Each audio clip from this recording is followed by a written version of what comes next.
Hello guys, nandito kami sa aming apartment, studio time. So, ayan, makalat pa. Nagme-merienda lang kami kasi nakuha kami sa sobrang init.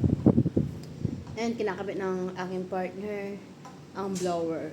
So, eto na mga in-order namin. Kung mapapasin nyo doon sa site na yan, may mga in-order kami parcel. So, yung iba, ngayon, i-open namin. Hindi namin sure yung iba kung ma-open namin it and ma-ice namin kasi medyo ma-process din siya. So, bagong lipat lang kami kanina. Yeah.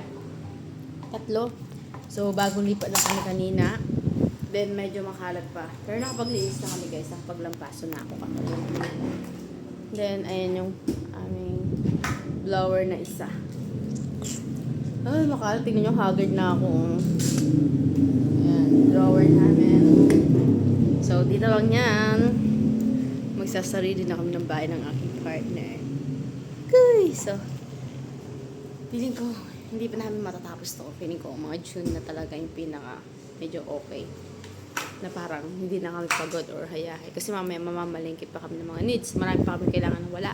Na hindi namin pwedeng baliwalain. So, yun lang guys. Thank you for following and watching our vlog. So, tatanungin nyo kung saan kami kumain kanina. Kumain kami sa ate pa niya, sa ate at kuya niya. Then, hitatid nila kami dito ni Bubo yung mga gamit. Yan. Dito sa aming munting bahay. So, yun lang guys. Thank you for watching. Bye!